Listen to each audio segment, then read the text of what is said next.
할렐루야. 옆 사람과 인사하겠습니다. 예배를 회복합시다. 이번에는 이렇게 인사를 하겠습니다. 예배가 회복의 시작입니다. 네. 자, 오늘 하나님 우리에게 주신 말씀, 느헤미야 3장 1절의 말씀이 되겠습니다. 느헤미야 3장 1절의 말씀, 찾으신 줄 알고 함께 말씀을 합독을 하겠습니다. 다 같이요. 그때의 대제사장 엘리야십이 그 형제 제사장들과 함께 일어나 양문을 건축하여 성별하고 문짝을 달고 또 성벽을 건축하여 한메아 망대에서부터 하나넬 망대까지 성별하였고, 아멘. 복의 근원이 되신 우리 아버지 하나님, 우리에게 복을 주시되 영생의 복을 허락해 주시고 썩어지지 아니할 참된 소망을 허락해 주셔서 그 소망을 붙들고 광야의 인생길을 걷게 하시니 감사합니다. 예배는 드림이기에 이 시간에 우리의 몸을 드리고 마음을 드리고 이 시간에는 귀한 물질의 경배를 올려드립니다. 주님을 사랑하기에, 아니 내 인생의 주인은 내가 아닌 주님이심을 고백하며 11조를 드리고 감사헌금, 선교헌금, 주일헌금, 기타헌금을 드립니다. 물질의 경배를 드리는 성도들의 그 귀한 믿음을 주님이 연락해 주시고 성도들의 가정에는 평안을 허락해 주시고 성도들의 기업에는 만남의 축복을 주시며 기업의 지경을 넓혀 주옵소서. 그래서 이 마지막 때에 사랑하는 우리 성도들 물질로 인하여 고통당하지 않게 하시고 구으러가지 않도록 도와주시고 어려운 가운데서도 베풀며 나눠주는 흘러보내는 삶을 살아가게 하여 주옵소서. 예수님의 이름으로 기도합니다. 아멘. 자, 우리나라에 코로나가 발생한 지도 2년하고도 10일이 지났습니다. 지금까지 코로나 바이러스로 인해서 전 세계적으로 560만 명의 사람들이 목숨을 잃었고요. 3억 5천만 명이 감염이 되었습니다. 바이러스에 감염되지 않기 위해서 위험을 감수하면서까지 백신을 맞아보지만 새로운 바이러스의 출현으로 인해서 코로나 바이러스의 확산은 멈추지 않고 계속 되어져 가고 있습니다. 코로나 팬데믹 상황이 길어지면서 우리의 삶에도 많은 변화가 일어났습니다. 답답한 마스크 착용은 물론이고 방역 지침에 따른 재택근무와 실내 시설의 이용 제한과 모임 금지도 일상화되었습니다. 교육도 원격 수업으로 교사와 학생 간의 접촉이 없는 비대면으로 오랜 시간 동안 진행이 되었습니다. 그러다 보니 마켓에서 담임선생님이 반학생을 만나는데 반학생이 담임선생님을 알아보지 못하는 그런 해프닝이 일어났다고 합니다. 예배도 마찬가지죠. 이렇게 현장에서 점진적으로 우리가 예배를 드리고 있지만 많은 성도들이 아직도 영상으로 예배를 드리고 있습니다. 이렇게 오랫동안 코로나 팬데믹이 진행되면서 우리의 삶의 많은 부분들이 무너졌습니다. 그런데 가장 심각하게 무너진 것이 바로 예배가 아닌가 싶습니다. 현장 예배가 아닌 영상으로 예배를 드리다 보니까 처음에는 낯설기도 하고 긴장감을 가지고 예배를 드렸지만 이제는 영상 예배를 드리는 것에 더 익숙해져 가고 있습니다. 영상으로 드리는 예배에 익숙해지다 보니까 대충 설교만 듣는 것으로 예배를 드렸다라고 생각하는 분들이 많아지고 있습니다. 그러면서 점점 많은 성도들이 예배의 자리에서 멀어져 가고 있습니다. 그러나 하나님께 드리는 예배는 영과 진리로 드려야 합니다. 우리의 마음과 뜻과 정성을 다하여 최선을 다하여 예배를 드려야 합니다. 그런데 그렇지 못한 분들이 지금 점점 많아져 가고 있다는 것이 안타까운 현실입니다. 그래서 많은 분들이 코로나 상황이 끝이 나도 한국 교회는 이전의 모습으로 돌아가지 못할 것이다라고 하는 그런 부정적인 생각을 가지고 있습니다. 이렇게 볼 때 한국 교회에 가장 시급하게 회복되어야 될 부분이 있다면 바로 예배라고 생각합니다. 아니, 우리의 삶 가운데서도 가장 시급하게 회복되어야 될 부분이 있다면 저 역시 바로 예배라고 생각합니다. 그래서 오늘은요, 예배가 회복의 시작이다 라고 하는 제목으로 말씀을 나누고자 합니다. 우리가 읽은 본문은 바벨론의 70년의 포로 생활을 청산하고 돌아온 유다 백성들이 예루살렘의 성벽을 재건하는 모습을 담고 있습니다. 자, 우리 1절 상반절의 말씀을 함께 읽겠습니다. 다 같이요. 그때 제사장 엘리야십이 그 형제 제사장들과 함께 일어나 양문을 건축하여. 자, 본문은 그때라는 말로 시작을 하고 있어요. 여기서 그때는 바벨론 포로 생활을 청산하고 돌아온 자들이 예루살렘의 성벽의 재건을 시작한 때를 말하죠. 그런데 오늘 1절에 보게 되면 대제사장 엘리야십이 그의 형제 일반 제사장들과 함께 일어나서 양문을 건축했다라고 말씀하고 있어요. 여러분, 원래 제사장들은요, 영적인 일을 하는 사람들이죠. 제사를 드리는 영적인 일만 하는 사람들이 바로 제사장입니다. 그런데 이 제사장들이 성벽을 재건하는 일에 지금 자원을 해서 무거운 돌을 나르고 문짝을 달고 그리고 땀방울 흘리면서 성벽을 재건하는 일에 동참을 한 것입니다. 그런데 느헤미야는요, 예루살렘의 성벽을 재건할 때에 그 성벽 재건 공사에 동참한 사람들의 명단을 일일이 기록하고 있다는 거예요. 그래서 우리가 읽지는 않았지만 이 느헤미야 3장에 보게 되면 이 예루살렘의 성벽 재건에 동참했던 75명의 사람들의 이름이 기록되어 있습니다. 누가 무슨 성을 건축하고, 누가 문짝을 달고, 누가 기둥을 달고, 이렇게 한 사람 한 사람의 이름이 기록되어 있어요. 그런데 이름만 기록되어 있는 것이 아니라 그들의 직업까지도 기록되어 있다는 사실이에요. 2절을 보게 되면 저 멀리 여리고성에 온 사람들도 참여했다라고 말하고 있고요.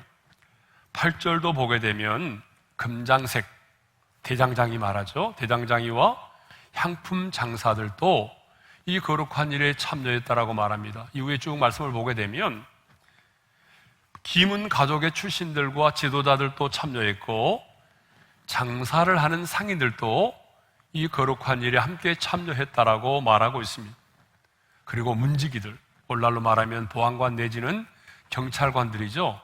이런 분들도 함께 동참했다라고 기록하고 있습니다. 이렇게 예루살렘의 성벽 재건은 제사장, 정치인, 지도자, 상인들, 아주 다양한 직업을 가진 사람들, 다양한 달란트를 가진 사람들에 의해서 이 예루살렘의 성벽이 재건이 되었다라고 하는 것입니다. 그렇습니다. 이 예루살렘의 성벽을 재건하는 일은요, 느헤미야 혼자서 할 수 있는 일이 아니었습니다. 적어도 성경을 보게 되면 15개 이상의 직업을 가진 사람들, 그리고 대표성을 가진 75명의 사람들에 의해서 예루살렘의 성벽이 재건되었다라고 하는 것입니다. 그렇다면 이 사실이 우리에게 무엇을 교훈하고 있습니까? 이 사실이 우리에게 두 가지를 교훈하고 있는데요. 그 첫 번째 교훈이 뭐냐 그러면 하나님의 일은 함께 할 때에 이루어진다라고 하는 것입니다. 여러분, 하나님의 일은요, 나 홀로 하는 것이 아닙니다. 모든 성도들이 받은 바 은사를 따라서 함께 할 때에 이루어지는 것이에요. 물론 이 세상의 어떤 일은요, 나 홀로 해야만 하는 일들이 있어요. 그렇죠? 그렇지만 적어도 하나님께서 공동체에 주신 거룩한 비전, 하나님이 공동체에 주신 그 거룩한 비전을 이루는 일은요, 누구 한 사람이 노력한다고 되는 게 아닙니다. 나 홀로 할 수 있는 게 아닙니다. 모든 성도들이 동일한 비전을 품고 한 마음이 돼서 함께 참여하여 함께 수고할 때에 하나님이 주신 그 거룩한 비전이 이루어지는 것입니다. 여러분, 특별히 우리 오륜교회는요, 다음 세대를 세우는 일과 한국교회의 연합과 일치와 부흥을 위하여 하나님께서 세우신 교회입니다. 그러므로 우리 오륜의 모든 성도들은 한 사람도 예외 없이 하나님의 거룩한 비전을 이 시대에 이루는 일에 동참할 수 있기를 바랍니다. 참여하여 함께 수고함으로 이 거룩한 비전을 이루어갈 수 있기를 바랍니다. 여러분, 오늘 본문에도 보게 되면 어떤 사람은 성읍을 건축하고 어떤 사람은 문짝을 달았다고 말하고 어떤 사람은 문고리를 달았다고 말하지 않습니까? 여러분, 하나님의 거룩한 비전을 이루는 일에 문고리라도 다는 그렇게 함께 수고하여 참여하는 여러분 되시기를 바랍니다. 두 번째로 이 사건이 우리에게 주는 두 번째 교훈이 뭐냐 그러면 하나님께서 그만큼 존귀 여기신다라고 하는 거예요. 이렇게 성경의 예루살렘의 성벽을 재건하는 사람들의 이름과 직업을 낱낱이 기록하여 둔 것은요, 그만큼 선민 공동체의 회복을 위해서 헌신한 자들을 우리 하나님께서 존귀 여기신다라고 하는 증거입니다. 여러분, 생각해 보십시오. 얼마나 하나님께서 이 예루살렘의 성벽을 재건하는 일을 귀하게 여기셨으면 그 예루살렘의 성벽의 재건에 동참했던 사람들의 이름을 직업과 함께 이렇게 기록하게 하셨겠습니다. 하나님의 사람은 이 세상을 살아가면서 헛되고 헛된 일에 시간을 쏟고 물질을 쏟는 것이 아니라 이렇게 하나님께서 거룩하고 귀하게 여기시는 일에 여러분 헌신할 수 있기를 바랍니다. 그런데 안타깝게도요, 이 거룩한 일에 함께하지 않았던 사람들이 있었어요. 바로 드고와 지방에 거주하고 있던 귀족들이었어요. 자, 우리 5절의 말씀을 함께 읽겠습니다. 다 같이요. 그 다음은 드고와 사람들이 중소하였으나 그 귀족들은 그들의 주인들의 공사를 분담하지 아니하였으며 예루살렘의 성벽을 재건하는 일에 모든 사람들이 함께 참여하여 수고했는데 유독 드고아에 거주하고 있던 귀족들은 참여하지 않았다는 거예요. 공사를 분담하지 않았다라고 말하죠. 왜 모든 사람들이 참여하는 이 거룩한 사역에 드고아 지방의 귀족들은 참여하지 않았을까요? 많은 학자들은 성전 건축을 방해하고 있었던 산발락과 도비아의 영향력이 그들에게 미쳤기 때문이라고 말하고 있습니다. 우리가 잘 아는 것처럼 산발락과 도비아는요, 예루살렘의 성벽을 재건하고 성전을 건축하는 일에 아주 집요하게 반대했던 사람들입니다. 성경을 보거나 인력사를 보게 되면 하나님의 일에는요, 언제나 방해꾼이 있었어요. 그렇죠? 언제나 방해꾼이 있어요.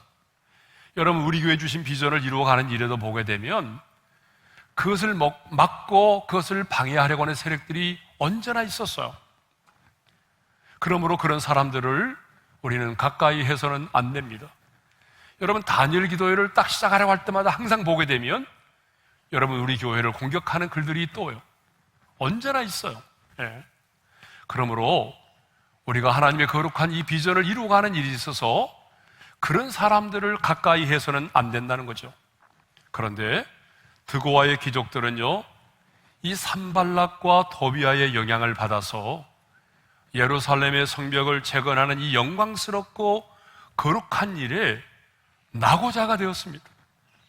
여러분, 그 시대를 살아가면서요, 무너진 예루살렘의 성벽을 재건하는 일은 얼마나 이대하고 얼마나 영광스러운 일입니까? 그것은 그 시대에 살아가는 사람들에게만 주어진 영광스러운 특권이거든요. 그런데 그 시대를 살았던 드고아의 귀족들은 이렇게 이디하고 거룩한 하나님의 영광스러운 사역에 동참하지 못하는 그런 안타까운 실수를 범하게 된 것입니다. 저는 우리 오륜의 성도들은 드고아 지방의 귀족들처럼 하나님의 거룩한 사역에 동참하지 못하는 안타까운 실수를 범하지 않기를 바랍니다. 우리 오륜교회는 늘 말씀드렸듯이 우리만을 위한 교회가 아닙니다. 하나님께서 무너져가는 이 땅의 다음 세대를 일으키고 한국교회의 진정한 연합과 한국교회의 부흥과 일치를 위해서 한국교회의 대안을 제시하는 교회가 되도록 하기 위해서 이 마지막 때에 하나님이 세우신 주님의 몸된 교회입니다. 이 거룩한 비전 때문에 하나님께서는 저와 여러분을 만나게 하셨습니다. 이 거룩한 비전 때문에 하나님은 이 짧은 기간 동안에 우리 교회를 부흥케 하셨고 이 시대적인 사명을 지금 감당케 하고 계신 것입니다. 그러므로 이제 여러분의 인생에 남은 시간, 여러분 자신만을 위해 살지 말고 하나님이 귀하게 여기시는 이 거룩한 비전을 이루는 일에 여러분의 시간과 물질을 들여서 희생하고 헌신할 수 있기를 바랍니다. 자, 본문 1절을 보게 되면 예루살렘의 성벽을 재건할 때에 가장 먼저 양의 문, 양문을 건축했다는 것이죠.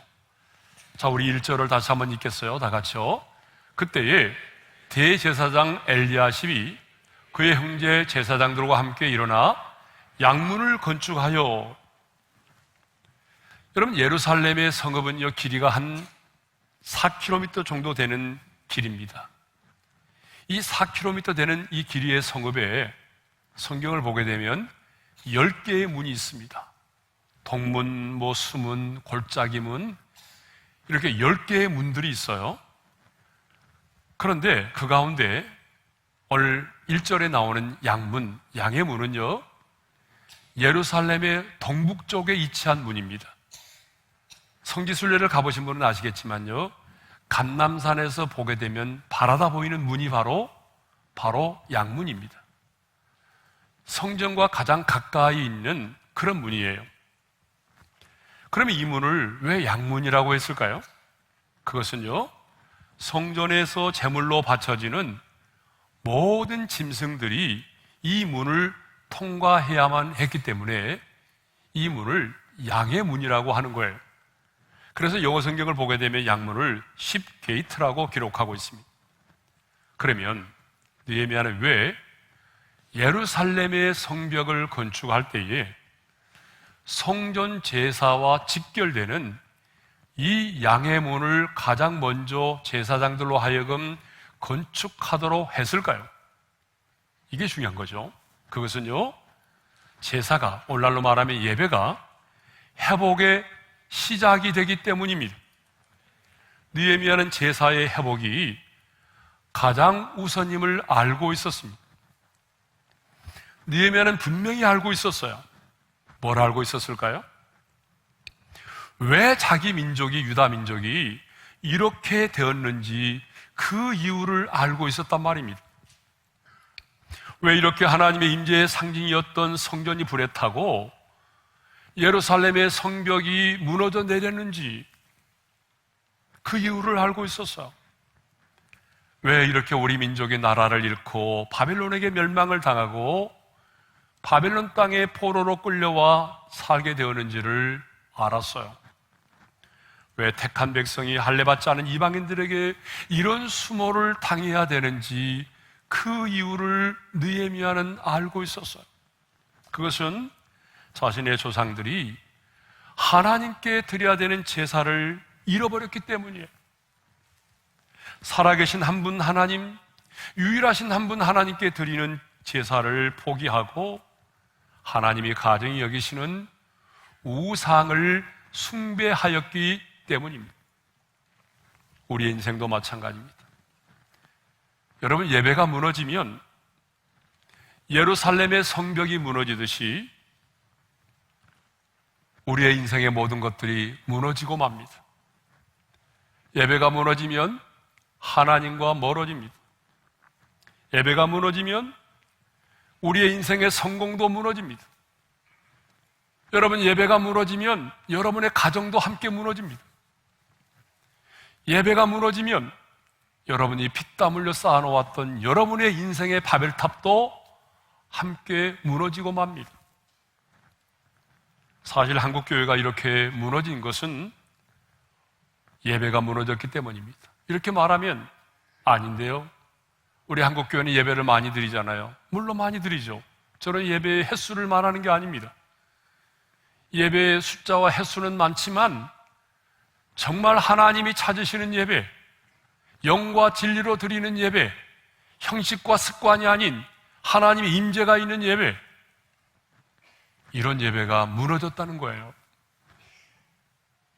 그러므로 무너진 분들은 내가 왜 어디에서 무너졌는지를 점검해 보셔야 돼요. 코로나 팬데믹 상황을 지나면서 여러분의 가정에, 여러분의 마음속에, 여러분의 인생 가운데 진짜 무너진 것들이 많잖아요, 지금.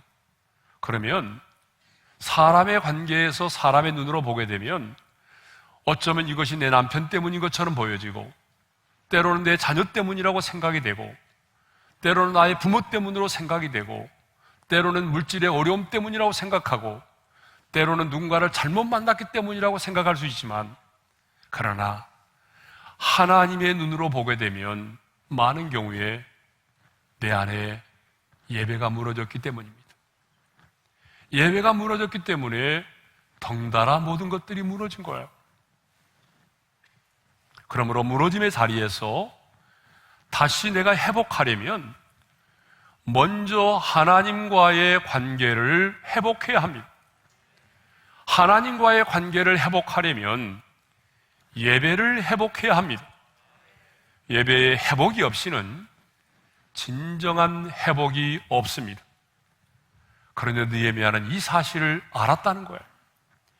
우리 민족이 다시 회복되고 예루살렘이 다시 회복되는 것은 성전의 제사가 다시 회복되는 것임을 알았습니다. 그래서 느헤미야는 하나님께 드리는 제사를 회복하기 위해서 가장 먼저 예루살렘의 성벽을 재건할 때에 양의 문을 건축했다라고 하는 것입니다. 그리고 52일 만에, 진짜 기적적으로 52일 만에 기적적으로 모든 사람들이 함께 참여해서 예루살렘의 성벽을 재건했습니다. 52일 만에 기적적으로 예루살렘의 성벽을 재건했을 때에 느헤미야는 가장 먼저 이 일을 했어요. 7장 1절의 말씀을 읽겠습니다. 다 같이요. 성벽이 건축됨에 문짝을 달고 문지기와 노래하는 자들과 네 사람들을 세운 후에, 예루살렘의 성벽이 재건됐을 때 가장 먼저 한 일은요, 문짝을 달았어요. 문지기를 세웠어요. 그 다음에는 노래하는 자들을 세웠습니다. 네 사람들을 세웠어요. 여러분, 여기서 노래하는 자들은 성가대를 말하죠. 네 사람들을 세웠다는 것은 예배에 제사를 드릴 수 있는 집례, 제사를 드릴 집례를 할 수 있는 사람들을 세웠다는 거죠. 문지기는 제사 드리는 성전을 파수하는 사람들입니다. 이것을 보게 되면 느헤미야는요, 예루살렘의 성벽이 딱 완공되었을 때에 가장 먼저 어떤 사람을 세웠어요? 하나님께 예배를 드릴 수 있는 사람들을 세웠다는 거죠. 느헤미야는 이렇게 예루살렘의 성벽을 재건하는 일보다 예배가 먼저임을 알았어요. 예배가 회복되어야 예루살렘이 회복될 수 있다는 걸 알았습니다. 그래서 예배를 드리는 일에 목숨을 걸었습니다. 예배를 드리는 일을 가장 우선순위로 삼았습니다. 왜냐하면 모든 회복은 예배로부터 시작이 되기 때문입니다. 이건 너무 중요하기 때문에 우리 한번 따라서 합시다. 모든 회복은 예배로부터 시작이 된다. 여러분, 이 사실이 믿어지면 크게 아멘 할까요? 그렇습니다. 진정한 회복은 예배로부터 시작이 된다는 거죠. 여러분, 이것이 바로 주님이 원하시는 회복의 순서입니다. 주님이 원하시는 회복의 순서가 바로 이거예요. 예배가 살면 모든 것이 살아납니다. 그렇기 때문에 모든 예배는, 모든 회복은 예배로부터 시작이 되는 거예요. 여러분, 가정이 무너졌어요? 자녀의 인생이 무너졌습니까? 사업이 무너졌어요?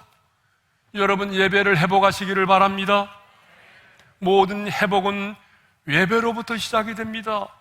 여러분, 한번 생각해 보세요. 또 다른 부분의 모든 것들이 회복이 되었다고 할지라도 예배가 무너졌다면 여러분, 그 다음에 모든 것들은 의미가 없는 거죠. 한순간 더 와르르 무너질 수 있어요.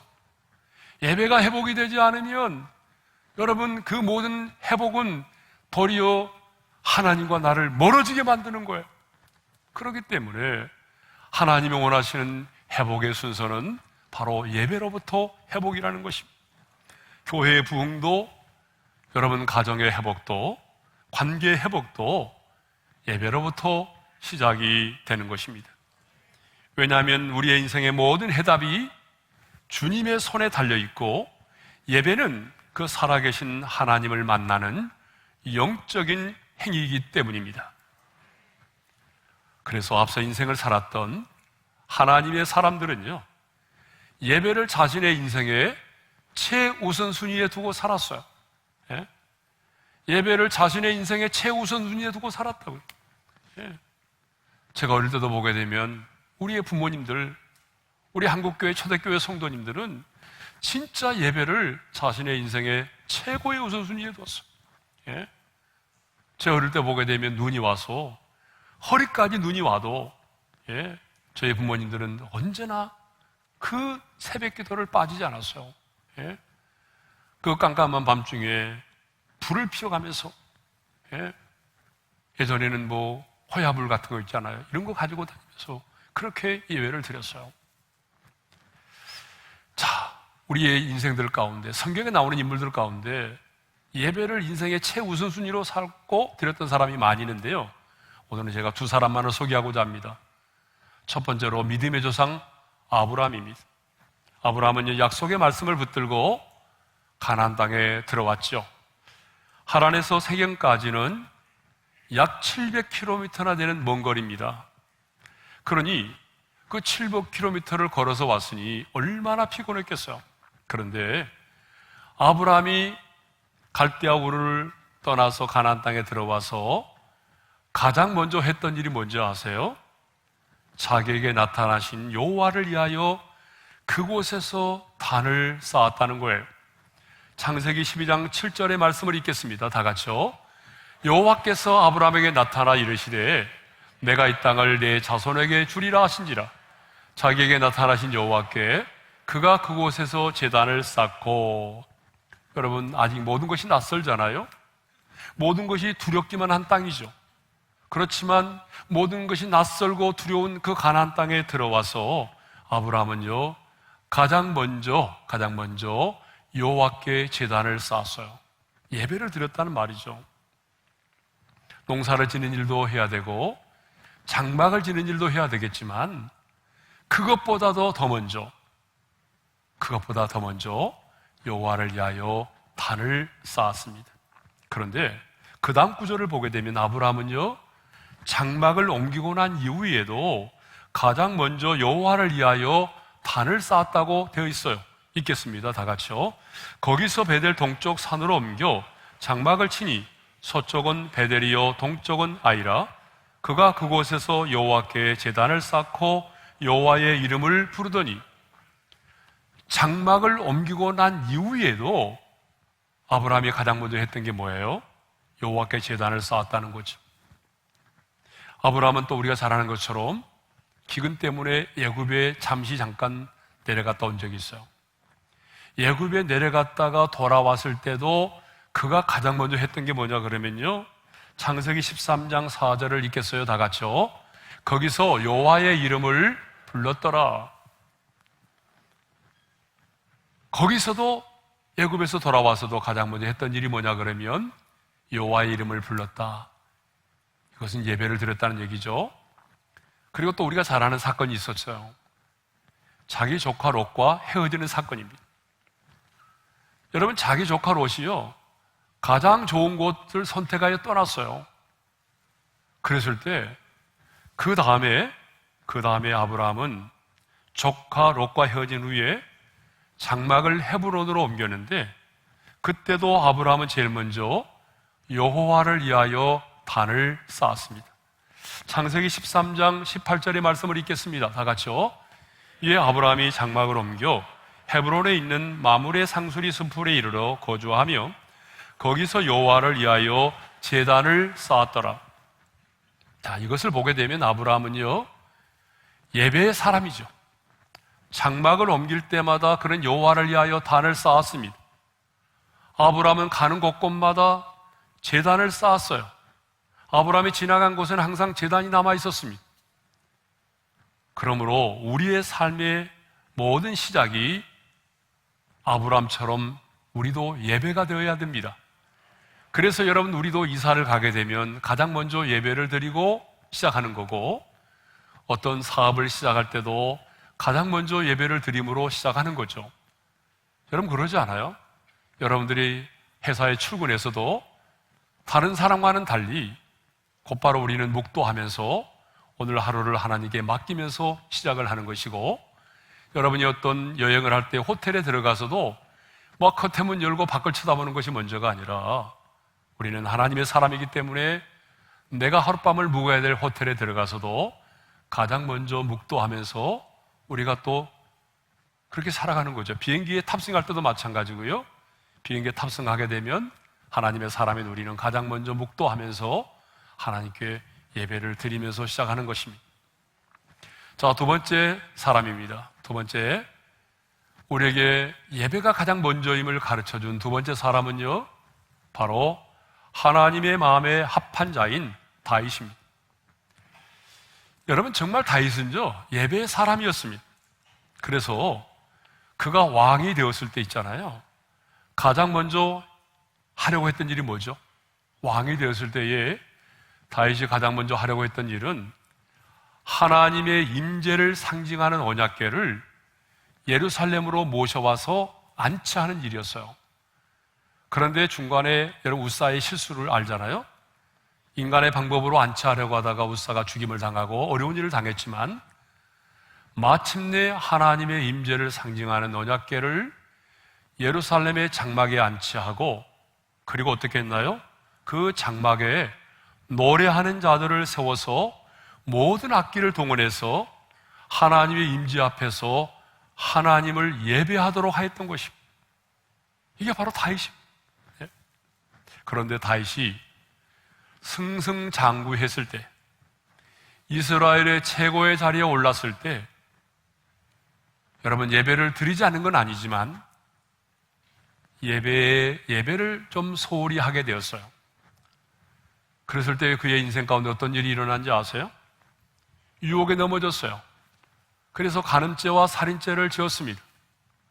아들들이 서로 죽이는 동족 상간의 비극이 일어났습니다. 아들 압살롬이 아버지를 죽이겠다고 쿠데타를 일으키고 예루살렘을 쳐들어왔습니다. 그래서 아들에게 왕위를 빼앗기고 쫓기는 신세가 되었습니다. 맨발로 신발도 신지 못한 채 울면서 예루살렘을 떠나야만 했습니다. 하지만 다윗은 아들 압살롬의 반란으로 인해서 피난 생활을 하면서 하나님 앞에 오직 한 가지 일만을 구했습니다. 시편 27편 4절의 말씀을 읽겠어요. 다 같이요. 내가 여호와께 바라는 한 가지 일, 그것을 구하리니 곧 내가 내 평생에 여호와의 집에 살면서 여호와의 아름다움을 바라보며 그의 성전에서 사모하는 그것이라. 지금 아들 압살롬의 반란으로 인해서 피난 가운데 있던 다윗은 하나님 앞에 오직 한 가지 일만을 구한다고 말해요. 다른 것을 구하지 않았어요. 오직 한 가지 일을 구했는데 그 한 가지 일이 뭐죠? 내가 다시 하나님의 성전에서 하나님을 여호와의 그 성전의 아름다움을 바라보며 그 성전에서 사모하는 그것이라. 이게 뭘까요? 성전에서 하나님을 예배하는 것이었어요. 그러니까 다윗은 어려움을 만났을 때 피난 생활하면서 하나님 앞에 구했던 딱 한 가지가 뭐예요? 하나님, 하나님의 전에 나가서 하나님을 예배하게 해주세요. 지금 다윗에게 필요한 것은 현실적으로 지금 성전에 가서 예배하는 게 아닙니다. 육신의 눈으로 바라보게 되면, 현실적으로 바라보게 되면 다윗에게 지금 필요한 것은요, 백성들의 마음이 자기에게로 향하는 거예요. 백성들은 예전에는 자신에게 마음을 향했지만 이제 다윗의 나이가 늙어지고 아들 압살롬이 반란을 일으켜서 왕권을 딱 차지하고 나니까 이제 우리의 왕은 다윗이 아니고 압살롬이다. 백성들의 마음이 아들에게로 향해 있었어요. 그러니까 지금 현실적으로 가장 중요한 게 뭐예요? 백성들의 마음이 내게로 향하는 것이고 쿠데타 세력을 정복하고 잃어버린 왕권을 되찾는 것입니다. 이것이 가장 현실적인 기도의 제목입니다. 그런데 다윗은 그것을 구하지 않았어요. 쿠데타의 세력을 멸하게 해달라고 기도하지 않았습니다. 백성들의 마음이 내게로 향하게 해달라고 기도하지 않았습니다. 다윗은 오직 한 가지 일, 하나님의 전에 나가서 하나님을 예배할 수 있게 해달라고 기도했습니다. 왜냐하면 예배가 회복이 되면 모든 것이 회복이 될 수 있음을 믿었기 때문입니다. 내가 예배를 통해서 하나님과 나와의 관계가 회복이 되면 하나님께서 내게로부터 떠났던 백성들의 마음을 다시 내게로 돌이켜줄 것을 믿었어요.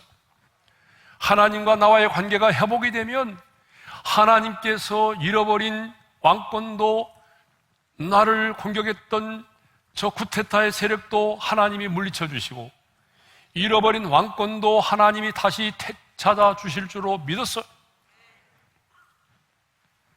이 믿음이 있었기 때문에 다윗은 다른 것을 구하지 아니하고 하나님의 전에 나가서 예배하는 것을 기도했던 것입니다.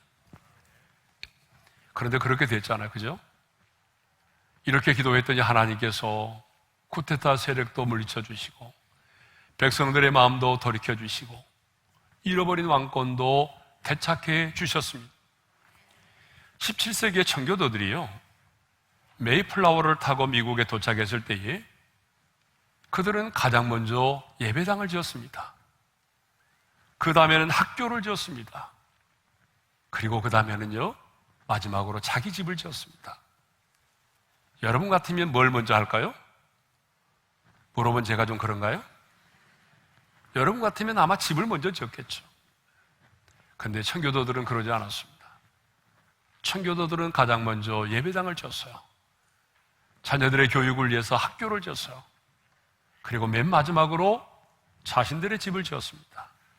왜 그랬을까요? 가장 인생에 중요한 것은 하나님을 예배하는 것이기 때문이죠. 예배가 가장 귀하게 여겨졌기 때문이죠. 여러분, 이것을 보게 되면 예배에 성공하면 인생도 성공한다는 것입니다. 스티븐 커비가 쓴 성공하는 사람들의 7가지 습관이라고 하는 유명한 책이 있습니다. 아마 읽어보셨을 거예요. 그런데 거기 보게 되면 3번째 습관이 나옵니다. 그 3번째 습관이 뭐냐 그러면 급한 것보다 소중한 것을 먼저 하라고 하는 것입니다. 그런데 여러분, 우리는 급한 것을 먼저 해버릴 때가 많거든요. 아닙니다, 여러분. 이것을 우리는 긴급한 일의 행포라고 말하죠. 급한 것보다 더 중요한 것은 소중한 것을 먼저 하는 것입니다. 예배는 구원받은 하나님의 사람들에게는 무엇과도 바꿀 수 없는 가장 소중한 것입니다. 어느 교회에 암으로 죽어가는 한 여성도가 있었습니다. 그녀는 암 진단을 받았을 때에 자신이 걸을 수 있는 한 계속 교회에 나올 것이라고 말했어요. 그리고 그녀는 자신의 말을 지켰습니다. 그러던 중 죽음이 임박한 어느 주일에 그녀는 여의고 허약해진 몸으로 천천히 예배당 안으로 걸어 들어왔습니다. 머리카락이 다 빠진 상태였고 얼굴빛은 백지장처럼 창백해 있었습니다. 남편이 산소 마스크를 비롯한 응급도구를 들고 그녀의 옆에서 함께 걷고 있었습니다. 그녀는 남편과 함께 예배당에 들어와 자리에 앉았고, 그리고 드디어 예배가 시작이 됐습니다. 손을 높이 들고 주를 찬양이라는 찬양을 부르는 동안에 그녀는 뼈만 앙상하게 남은 양팔을 위로 들어 올렸고, 그 모습을 본 교인들은 그 모습을 보면서 눈물을 흘렸습니다. 그녀는 힘없이 떨리는 팔을 계속 들고 있었고, 눈을 감은 채 미소를 머금고 찬양을 불렀습니다. 그것이 그녀의 마지막 예배였습니다. 그녀의 예배를 지켜본 성도들은 세 가지를 깨달았습니다. 성도의 삶에서 예배가 얼마나 중요한지를, 또 하나는 예배하면서 마지막 숨을 거두는 것이 얼마나 아름다운 것인가를, 세 번째로는 자신들에게도 그 예배가 마지막 예배가 될 수 있겠다라고 하는 사실을 깨닫게 되었다는 것이지요. 성도 여러분, 여러분의 인생 가운데 예루살렘의 성벽처럼 무너져 내린 것은 없습니까? 가정이 무너졌습니까? 자녀에 대한 기대가 무너졌습니까? 사업이 무너졌습니까? 건강이 무너졌습니까? 여러분이 꾸었던 꿈이 무너졌습니까? 정체성이 무너졌습니까? 내가 하나님의 사람이라고 하는 나의 정체성이 흔들리고 무너졌습니까? 예배를 회복하십시오. 예배의 구경꾼이 되지 말고 성령과 진리로 예배를 드리십시오. 하나님은 오늘 또 이렇게 예배하는 자들을 찾으시고 이렇게 예배하는 자들을 만나 주십니다. 여러분의 인생의 회복은 예배의 회복으로부터 시작이 됩니다. 이것이 주님이 원하시는 바로 회복의 순서입니다. 그러므로 여러분 이 시간 꼭 예배를 회복할 수 있기를 주님의 이름으로 축원합니다. 주신 말씀 마음에 새기면서 나는 하나님을 예배하는 예배자입니다라는 찬양을 드리겠습니다. 나는 하나님을 예배하는 예배자입니다. 내가 서 있는 곳 어디서나 하나님을 예배합니다.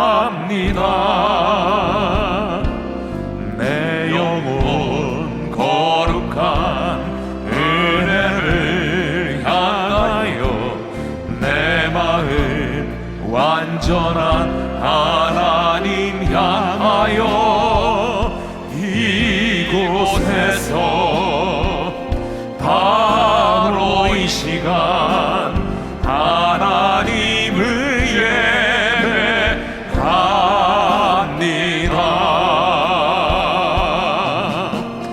나는 하나님을 예배하는 예배자입니다.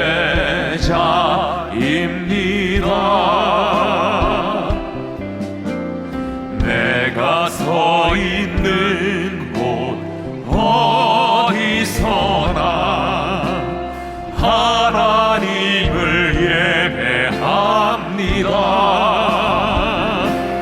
내 영혼 거룩한 은혜를 향하여 내 마음 완전한 하나님 향하여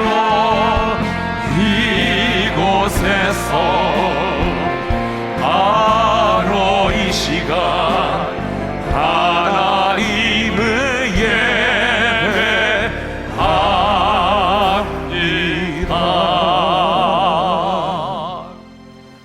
자, 우리 한번 눈을 감고 주신 말씀 마음에 새기며 기도하겠습니다.